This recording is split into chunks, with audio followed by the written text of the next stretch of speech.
ബംഗ്ലാദേശിലെ രാഷ്ട്രീയ പ്രതിസന്ധികൾ കൂടുതൽ സങ്കീർണമാകുന്നതിനിടെ ലോകത്തെ ഞെട്ടിച്ചുകൊണ്ട് മുൻ പ്രധാനമന്ത്രി ഷെയ്ഖ് ഹസീനയുടെ പുതിയ പ്രസ്താവന പുറത്തു വന്നിരിക്കുകയാണ്. രാജ്യത്ത് നിന്ന് വിട്ടുനിൽക്കുന്നത് എന്റെ നിശബ്ദതയല്ല എന്ന അതിശക്തമായ സന്ദേശത്തോടെയാണ് പ്രവാസി ജീവിതം നയിക്കുന്ന ഷെയ്ഖ് ഹസീന വീണ്ടും രംഗത്തെത്തിയിരിക്കുന്നത്.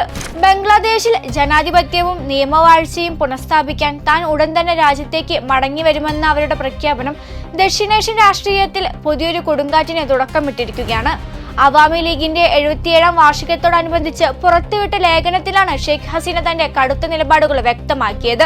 നിലവിലെ മുഹമ്മദ് യൂനിസ് ഭരണകൂടം ബംഗ്ലാദേശ് നാഷണലിസ്റ്റ് പാർട്ടിയും ചേർന്ന് രാജ്യത്ത് കടുത്ത രാഷ്ട്രീയ അടിച്ചമർത്തലാണ് നടത്തുന്നതെന്നും അവർ ആരോപിച്ചു. വ്യാജ കേസുകൾ, അറസ്റ്റുകൾ, വിലക്കുകൾ എന്നിവയിലൂടെ അവാമി ലീഗിനെ തിരഞ്ഞെടുപ്പിൽ നിന്ന് മാറ്റി നിർത്താനാണ് ശ്രമം നടക്കുന്നത്. എന്നാൽ ഒരു പാർട്ടിയെ നിരോധിച്ചാലും ജനങ്ങളുടെ മനസ്സിൽ നിന്ന് അവാമി ലീഗിനെ മായ്ക്കാൻ ആർക്കും കഴിയില്ലെന്ന് അവർ ഓർമ്മിപ്പിച്ചു. തന്റെ അഭാവത്തിലും ബംഗ്ലാദേശിലെ ജനങ്ങൾക്കൊപ്പമാണ് താനുള്ളതെന്ന് ഷെയ്ഖ് ഹസീന വ്യക്തമാക്കി. നിലവിൽ ജയിലിലും ഒളിവിലും കഴിയുന്ന അവാമി ലീഗ് പ്രവർത്തകരുടെ ത്യാഗങ്ങൾക്ക് താൻ ഒപ്പമുണ്ടെന്ന് അവർ പറഞ്ഞു. ജനാധിപത്യം തിരിച്ചുപിടിക്കാനുള്ള ഈ പോരാട്ടം രാഷ്ട്രീയ, നയതന്ത്ര, നിയമപരമായ എല്ലാ മാർഗങ്ങളിലൂടെയും തുടരുമെന്നും ഇതിനായി അന്താരാഷ്ട്ര സമൂഹത്തിന്റെ പിന്തുണ ഉറപ്പാക്കുമെന്നും ഹസീന കൂട്ടിച്ചേർത്തു. പ്രതികാര രാഷ്ട്രീയത്തിലൂടെ ജനങ്ങളെ ഭയപ്പെടുത്തി നിശബ്ദരാക്കാൻ ഭരണകൂടത്തിന് കഴിയില്ലെന്നാണ് അവരുടെ പക്ഷം.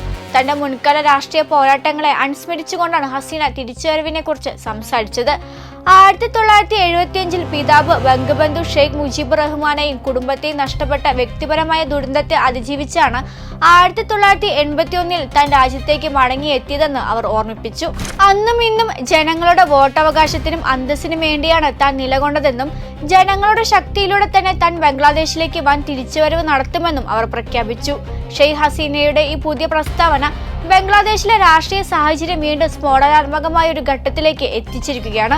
വരും ദിവസങ്ങളിൽ രാജ്യം ഏത് ദിശയിലേക്ക് നീങ്ങുമെന്നത് അന്താരാഷ്ട്ര സമൂഹം ഏറെ ഉറ്റുനോക്കുന്ന കാര്യമാണ്.